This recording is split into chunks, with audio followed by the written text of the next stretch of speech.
नहमदुहु व नुसल्ली अला रसूलिहिल करीम अम्मा बाद फ़ाऊज़ु बिल्लाहि मिनश शैतानिर रजीम बिस्मिल्लाहिर्रहमानिर्रहीम। ਅੱਜ ਅਸੀਂ 26ਵੇਂ ਸਿਪਾਰੇ ਦਾ ਖੁਲਾਸਾ ਸ਼ੁਰੂ ਕਰਨ ਲੱਗੇ ਹਾਂ। ਇਹਦੇ 6 ਹਿੱਸੇ ਨੇ। ਪਹਿਲਾ ਹਿੱਸਾ ਸੂਰਾ ਹਾਮੀਮ ਮੱਖੀ ਸੂਰਾ ਹੈ। ਆਇਤ 35 ਨੇ, ਰੁਕੂ 4 ਨੇ। ਤਰਤੀਬ ਦੇ ਲਿਹਾਜ਼ ਨਾਲ 46ਵੀਂ ਸੂਰਾ ਹੈ।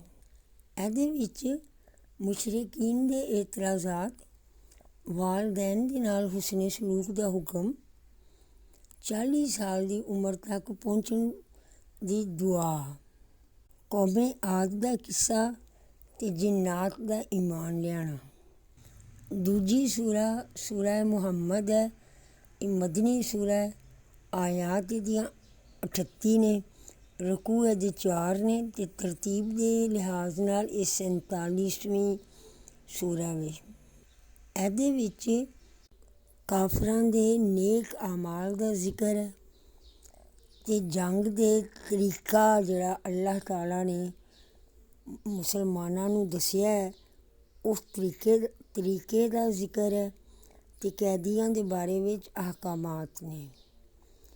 ਦੀਨ ਦੀ ਇਸਤਿਕਾਮਤ, ਜੰਨਤ ਦੀ ਇੱਕ ਝਲਕ, ਉਮਤ ਮੁਹੰਮਦੀਆ ਦਾ ਏਜ਼ਾਜ਼, ਅਕਵਾਮੇ ਅਜਮ ਦੀ ਖਿਦਮਾਤ ਦੀਨ ਦੇ ਉੱਤੇ, ਮੁਖਲਿਸੀਨ ਅਤੇ ਮੁਨਾਫਿਕੀਨ ਦੇ ਵਿੱਚ ਇਮਤਿਆਜ਼, ਤਰਗੀਬ ਅੱਛੇ ਕੰਮਾਂ ਦੀ ਅਤੇ ਬੁਰੇ ਕੰਮਾਂ ਦੀ ਵਈਦ, ਸਜ਼ਾ ਯਾਨੀ ਕਿ। ਤੀਜਾ ਹਿੱਸਾ ਸੂਰਾ ਅਲ ਫਤਹ, ਇਹ ਮਦਨੀ ਸੂਰਾ ਹੈ। 29 ਇਹਦੀਆਂ ਆਇਤ ਨੇ, 4 ਇਹਦੇ ਰਕੂ ਨੇ, 48ਵਾਂ ਨੰਬਰ ਹੈ ਇਹਦਾ।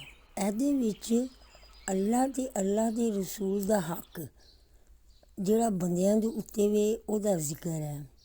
ਸੁਲਹ ਹੁਦੈਬੀਆ ਅਤੇ 2 ਗਿਰੋਹਾਂ ਦਾ ਤਜ਼ਕਰਾ ਹੈ। ਸਹਾਬਾਏ ਕਿਰਾਮ ਰਿਜ਼ਵਾනුੱਲਾਹ ਅਜਮਈਨ ਦਾ ਜ਼ਿਕਰ ਹੈ। ਚੌਥਾ ਹਿੱਸਾ ਸੂਰਾ ਅਲ ਹੁਜਰਾਤ, ਇਹ ਮਦਨੀ ਸੂਰਾ ਹੈ। 18 ਇਹਦੀਆਂ ਆਇਤ ਨੇ, 2 ਰਕੂ ਨੇ ਅਤੇ 49ਵਾਂ ਇਹਦਾ ਨੰਬਰ ਹੈ। ਇਹਦੇ ਵਿੱਚ ਦੱਸਿਆ ਗਿਆ ਹੈ ਕਿ ਹਸਬ, ਨਸਬ, ਮਾਲ, ਦੌਲਤ ਇਹ ਸਿਰਫ ਪਹਿਚਾਣ ਵਾਸਤੇ ਨੇ, ਇਹ ਕੋਈ ਖ਼ਾਸ ਮਰਤਬਾ ਨਹੀਂ ਹੈ।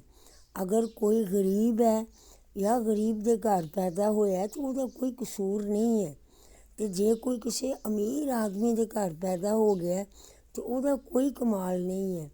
ਦੌਲਤ ਅਗਰ ਕਿਸੇ ਦੇ ਕੋਲ ਹੈ ਵੀ ਬਹੁਤ ਜ਼ਿਆਦਾ ਤਾਂ ਉਹਦੀ ਪਹਿਚਾਣ ਹੈ ਮੁਆਸ਼ਰੇ ਦੇ ਵਿੱਚ। ਅੱਲਾਹ ਦੇ ਨਜ਼ਦੀਕ ਇਸ ਗੱਲ ਦੀ ਕੋਈ ਵੈਲਿਊ ਨਹੀਂ ਹੈ ਕਿ ਉਹਦੇ ਕੋਲ ਕਿੰਨੀ ਦੌਲਤ ਹੈ। ਉੱਥੇ ਵੈਲਿਊ ਹੈ ਵੀ ਅਤੇ ਉਹਦੇ ਕੋਲ ਜੋ ਹੈ ਉਹ ਖਰਚ ਕੀ ਕਰਦਾ, ਇਸ ਗੱਲ ਦੀ ਅਹਿਮੀਅਤ ਹੈ ਅੱਲਾਹ ਦੇ ਨਜ਼ਦੀਕ।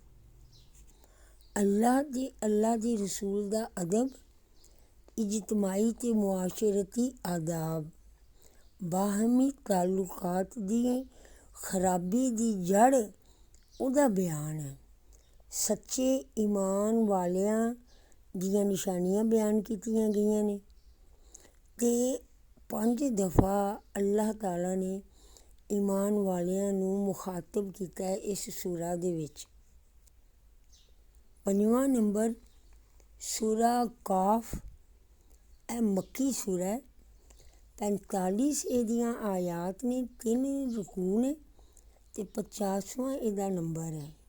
ਇਸ ਸੂਰਾ ਦੇ ਵਿੱਚ ਦਲਾਇਲ ਕੁਦਰਤ ਅਤੇ ਚੰਦ ਕੌਮਾਂ ਦੀ ਤਕਜ਼ੀਬ ਦਾ ਜ਼ਿਕਰ ਹੈ।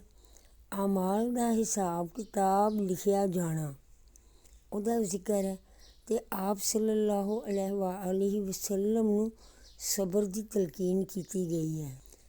6ਵਾਂ ਹਿੱਸਾ ਸੂਰਾ ਅਲ ਜ਼ਾਰੀਆਤ, ਇਹ ਵੀ ਮੱਕੀ ਸੂਰਾ ਹੈ ਅਤੇ 60 ਦੀਆਂ ਆਇਤ ਨੇ, 3 ਇਹਦੇ ਰਕੂ ਨੇ ਅਤੇ 51 ਇਹਦਾ ਨੰਬਰ ਹੈ।